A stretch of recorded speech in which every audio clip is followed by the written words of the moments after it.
All right, let's talk award shows. You've got your fancy, formal ones, and then you had the VMAs. For decades, this wasn't just about some trophies. No, this was the annual, chaotic, can't-miss TV event that didn't just follow pop culture. It literally made it.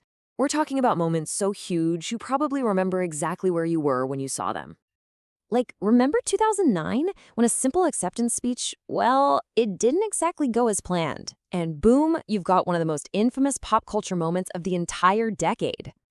Or how about 2010? A red carpet look that wasn't just a dress. Oh no, it was a statement made of actual raw meat. I mean, people are still debating that one. And you just know we have to talk about 2015, a live call-out on stage that instantly blew up the internet. It was the moment everyone realized, oh, this beef is real. And of course, there was 2003. You had pop music royalty on one stage, and then the kiss. It wasn't just a moment, it was a headline that screamed from every newspaper on the planet. See, these things weren't accidents. They were the very DNA of the VMAs. So the big question is, how did one award show get so big it felt like the center of the universe? And maybe more importantly, where does it fit in now? Okay, first up, a cultural phenomenon. We're talking about the golden age of MTV. So here's the thing you gotta understand. The VMAs were built to be the total opposite of the Grammys. No stuffy tuxedos, no polite applause. This show was designed from day one to be loud, messy, creative, and totally unforgettable. People called it the Super Bowl for youth, and honestly, that's exactly what it was. It was the one night a year you absolutely had to be in front of a TV. And man, the show's history is just a laundry list of rebellious moments. You start in '84 with Madonna in a wedding dress, setting the bar for shock value. Fast forward to '92, Nirvana basically gives the MTV suits a panic attack. Then you've got Lil' Kim's legendary purple outfit in '99, Britney dancing with a giant snake in 2001, and yeah, that three-way kiss in 2003. Every single one of these was like a cultural earthquake. So why did these moments hit so hard? Well, you have to remember the world back then. It was all about monoculture. Before the internet smashed everything into a million little pieces, MTV was the place. It was the one and only gatekeeper of what was cool. A single performance on that stage, it could literally make or break your entire career. It's how huge chunks of America first heard hip-hop or alternative rock. And the next day, everyone was talking about it. It was this massive, shared cultural event. And then, everything changed. The entire foundation of MTV's power, that whole gatekeeper thing, it was about to get blown to bits. The internet showed up. This really breaks it down, right? The MTV era was simple. One gatekeeper, one big cultural conversation, all on TV. Access was, limited. But the YouTube era? Total game changer. Suddenly, content was for everyone, by everyone. You could find your own little niche. The whole idea of one shared experience, it just started to dissolve. And it happened so fast. 2005, YouTube comes along, and suddenly artists don't need MTV anymore to get their music videos seen by millions. Platforms like MySpace gave them a direct line to their fans.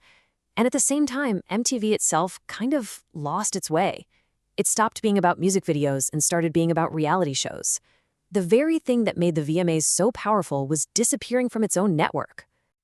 So, that's the big challenge, right? How does a show built for everyone survive in a world where everyone's watching something different? Well, the VMAs had to evolve or die. So let's look at how they've tried to stay relevant. And the struggle is definitely real. I mean, just look at the numbers. Back in 2011, you had a whopping 12.4 million people watching. But by 2021, on regular TV, that number has dropped a lot. Now, this isn't just the VMA thing. It's happening to all of live TV. The audience didn't vanish, they just went online.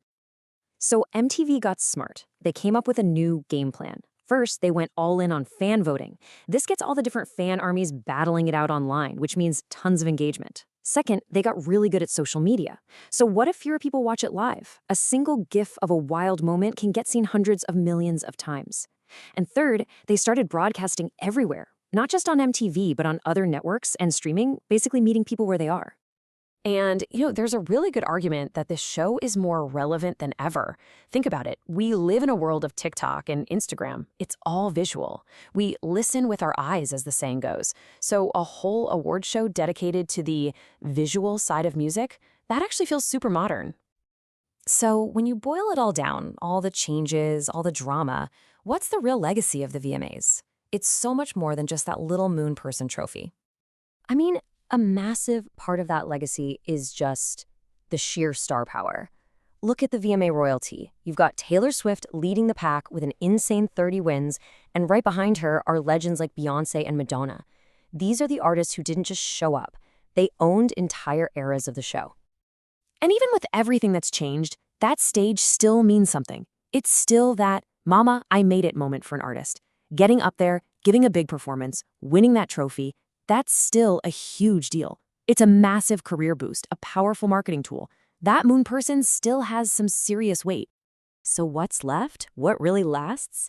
It's that highlight reel of wild, unscripted moments we can never forget. It's the insane fashion choices that would give the Oscars a heart attack. It's that trophy, which still means you've arrived. And maybe most of all, it's the nostalgia. For anyone who grew up glued to their TV, just waiting to see what crazy thing would happen next.